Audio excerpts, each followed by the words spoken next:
Hello dear students, welcome to today's class. आज की इस क्लास में हम स्टडी करेंगे इन्फ्लुएंज़ा वायरस के बारे में। इन्फ्लुएंज़ा वायरस, यहाँ पर आप सभी को इन्फ्लुएंज़ा वायरस का स्ट्रक्चर दिखाई दे रहा है। तो सबसे पहले हम इसके स्ट्रक्चर को समझेंगे, तभी हम आगे की चीज़ें ईजिली समझ पाएंगे।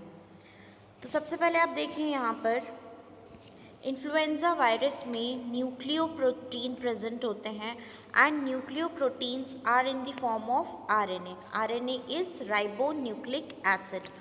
फिर हम यहाँ देखकर इसमें एक एनवेलप प्रेजेंट होता है जिसको हम कहते हैं lipid envelope. This envelope is made up of lipid. Then यहाँ पर देखें हम, ये जो है it is mentioned as capsid. तो मैंने आप सभी को पहले भी बताया है कि capsid is made up of small सब यूनिट्स जिनको हम कहते हैं कैप्सोमियर्स। देन यहाँ पर आप देख सकते हैं ये जो है ये स्पाइक्स प्रेजेंट हैं। It is a neuromembrane structure. और इसमें एक चीज़ और प्रेजेंट होती है जिसे बोलते हैं हीमाग्लूटिनिन। ठीक है, हीमाग्लूटिनिन। अब हम इसके स्ट्रक्चर को आगे और डिटेल से जानेंगे कि इनमें जो चीज़ें हैं उनको हमें कैसे डील करनी है। तो इन्फ्लुएंजा वायरस एक डिज़ीज़ कॉज करता है विच इज़ वेरी कॉमन, जिसे हम फ्लू के नाम से जानते हैं। ठीक है, अब आप सभी यहाँ देखिए स्ट्रक्चर ऑफ इन्फ्लुएंजा वायरस, इसके स्ट्रक्चर में क्या क्या चीज़ें हैं।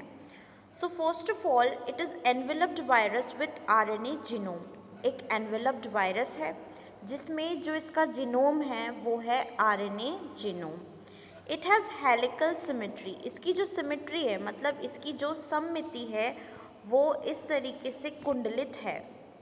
देन इसमें जो सरफेस ग्लाइकोप्रोटीन्स उपस्थित होते हैं वो हैं हीमाग्लूटिनिन जो HA से मेंशन किए जाते हैं एंड न्यूरामाइनिडेज जो NA से मेंशन की जाती है।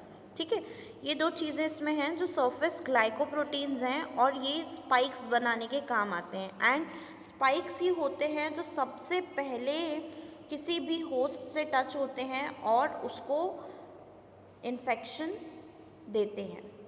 ठीक है, तो हम यहाँ से इतना समझ लिए। अब आगे देखते हैं general characteristics of influenza virus. Influenza virus की कुछ जनरल कैरेक्टरिस्टिक्स हमें देखने को मिलेंगी यहाँ पर। अब जनरल कैरेक्टरिस्टिक्स में सबसे पहले आप देखें, इट कॉजेज इन्फ्लुएंजा, ये फ्लू फैलाता है, फ्लू रोग उत्पन्न करता है। ठीक है, फिर it has segmented RNA genome, इसमें खंडित आरएनए जीनोम पाई जाती है। इसका हाई म्यूटेशन रेट होता है, मतलब उच्च उत्परिवर्तन दर होती है। एंटीजेनिक वेरिएशंस इसमें हो सकते हैं, मतलब जो इन्फ्लुएंजा वायरस है उसमें बहुत सारी ऐसी साइट्स होती हैं जहाँ पर उत्परिवर्तन या म्यूटेशन हो सकता है। और जब भी म्यूटेशन होता है तो जेनेटिक चेंजेस आते हैं और उसकी आनुवंशिकी बदल जाती है। ठीक है बच्चों, अब हम देखें कि इसका ट्रांसमिशन कैसे होता है। तो ट्रांसमिशन जो होता है वो ड्रॉपलेट्स और एरोसोल्स के माध्यम से होता है, मतलब बूंदों और वायु के कणों द्वारा जो है इसका ट्रांसमिशन या संक्रमण होता है। So here it is the structure. Nucleoprotein हमने आरएनए देख लिया। तो अभी हमने देखा कॉजेज इन्फ्लुएंजा या फ्लू। फिर इसका जो आरएनए जीनोम होता है वो खंडित या सेगमेंटेड होता है। उच्च उत्परिवर्तन दर, मतलब एंटीजेनिक परिवर्तन होता है। और संक्रमण बूंदों और वायु कणों द्वारा होता है। इसके स्ट्रक्चर में आप देखें न्यूक्लियोप्रोटीन आरएनए के फॉर्म में प्रेजेंट है, लिपिड एनवेलप है, कैप्सिड प्रेजेंट है, हेमाटोग्लूटिनिन प्रेजेंट है। यहाँ पर आप देख सकते हैं फ्लू के क्या क्या लक्षण होते हैं। तो सबसे पहले आप देखें कि हल्का बुखार कुछ दिन तक रहता है तो वो फ्लू होता है। सूंघने और स्वाद की क्षमता नहीं रह जाती। गले में हल्का दर्द होने लगता है। सांस फूलती है। गले में खराश, छींक आना, बलगम आना, सूखी खांसी, आँखों में जलन होना, ये सब फ्लू के लक्षण होते हैं। फिर हम देखें इन्फ्लुएंज़ा, जो H3N2 वायरस के लक्षण दिखाई देने पर क्या होता है, क्या करना चाहिए।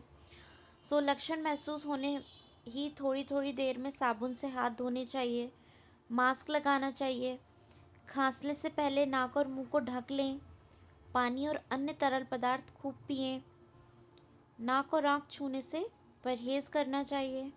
बुखार और सर दर्द में सिर्फ पैरासिटामोल दवा लें। इसके अलावा ज़्यादा दवाई लेने की कोशिश ना करें क्योंकि रिएक्शन हो सकते हैं। फिर हम देखें इन्फ्लुएंज़ा वायरस एग्जैक्टली कैसा होता है। Influenza is caused by influenza viruses belonging to family Orthomyxoviridae. Influenza virus की जो फैमिली है वो है Orthomyxoviridae. There are 4 types A, B, C, D being responsible for most cases and seasonal epidemics. Human cases में 4 तरीके के influenza virus होते हैं। सबसे पहले तो आपको यहाँ पर समझ में आ ही गया कि ऑर्थोमिक्सोविरिडे इसकी फैमिली है और 4 तरीके के ये होते हैं ह्यूमन केसेस में और सीजनल एपिडेमिक्स से related. These envelope viruses with RNA genome enveloped होते हैं। ये कैसे होते हैं? एनवेलप्ड होते हैं, आवरण युक्त होते हैं। इनका जो जीनोम संगठन है वो आरएनए से बना हुआ है। एंड देयर सरफेस ग्लाइकोप्रोटीन्स, इनके जो सरफेस ग्लाइकोप्रोटीन्स हैं वो हैं हीमाग्लूटिनिन एंड न्यूरामाइनेडेज। तो ये जो है ये आपको याद रखना है, ठीक है। साथ ही साथ आप देख सकते हैं कुछ सब टाइप्स जैसे H1N1 भी होता है। इन्फ्लुएंजा वायरस एक श्वसन रोग पैदा करने वाला वायरस है जिसे सामान्य भाषा में फ्लू कहा जाता है। यह संक्रमण जो है वो नाक, गले, फेफड़ों को संक्रमित कर सकता है।